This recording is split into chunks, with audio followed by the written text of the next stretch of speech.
Bismillah, Assalamualaikum warahmatullahi wabarakatuh.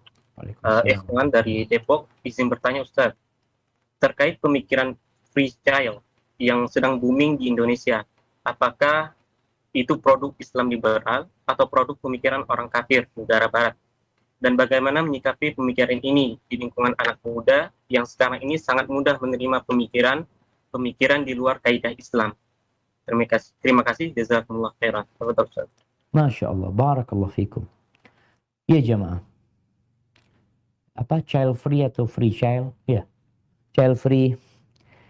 Sebenarnya pemikiran child free ini, orang barat pun, orang yang berakal ya, afwan. Orang yang berakal itu nggak akan nerima. Kenapa? Ustaz? Dunianya akan tutup. Ya. Ketika orang-orang pada nggak mau punya anak semuanya. Terus siapa yang mau punya anak? Siapa yang mau punya anak? Siapa yang akan melanjutkan negeri ini? Kita dulu berbicara mahasiswa itu adalah tonggak negara ya. Pemuda itu adalah tonggak masa depan. Pemudanya nggak ada. Bukankah tutup negeri?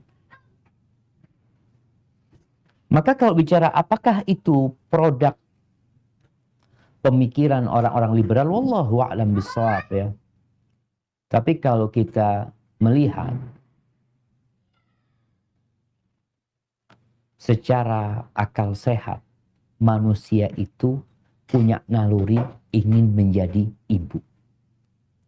Ingin menjadi bapak. Itu ada di diri dia.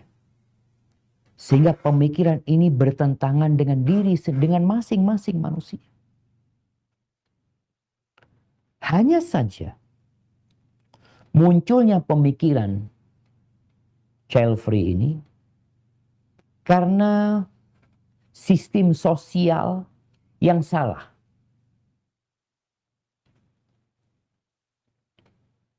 Kok bisa? Banyak wanita-wanita yang seharusnya dia menjadi ratu dan permaisuri. Dia dipaksa bekerja. Sehingga kalau bicara, aku yang hamil, suami nggak hamil. Aku yang melahirkan, suami nggak melahirkan. Aku yang menyusuin, capek aku. Iya, capek. Ditambah lagi dia suruh kerja cari duit.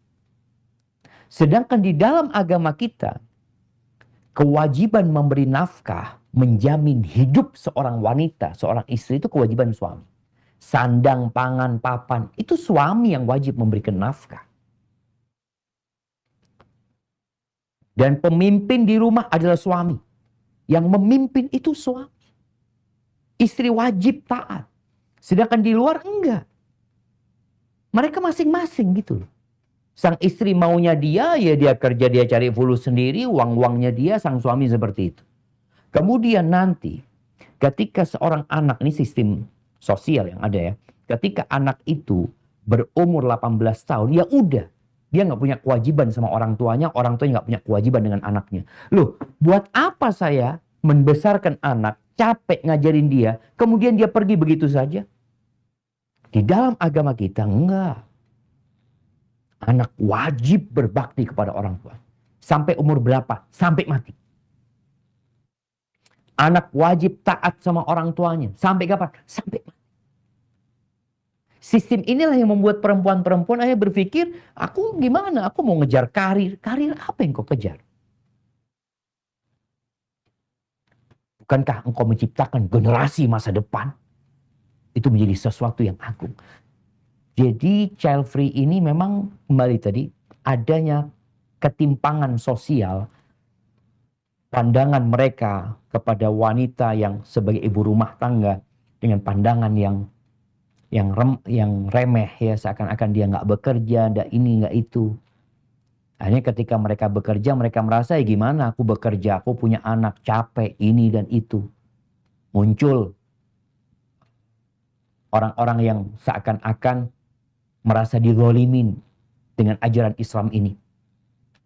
Jadi ana rasa pemikiran child free ini ya sebenarnya muncul dari ketidakpuasan mereka dengan sistem sosial yang ada di negeri-negeri barat itu, sehingga ketika mereka melihat di negeri Islam tentunya berbeda. Perempuan itu dimuliakan, perempuan itu dibiayai semuanya, anak-anak itu wajib berbakti kepada orang tuanya, anak-anak itu aset, nggak bisa kawin semau dia. Kalau kita lihat tadi di liberal, anak itu bisa kawin sendiri, semau dia. Pulang tahu-tahu dia bawa perempuan, perempuan bawa laki. Kenapa? Anak udah kawin. Siapa walinya? Nggak ada tadi di kelas sudah kawin kita. Teman-teman pada nonton tadi kita kawin.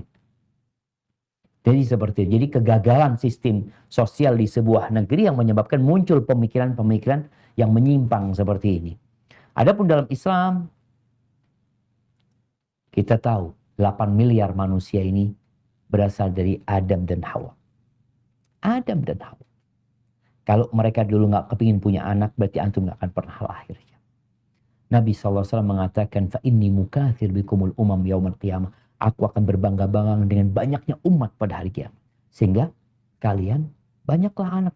Kalau takut masalah rizki, ya kita punya keyakinan rizki itu anak ini nggak makan rizki orang tuanya. Nggak makan rizki orang tuanya. Sama sekali. Sama sekali. Terus makan rizki dia. Makanya ada orang tua yang punya uang 1 triliun, mati tuh orang tuanya. Loh gimana? Ya rizkinya habis, sisanya ya punya anaknya, bukan punya orang tuanya. Hadza wallahu a'lam bishawab.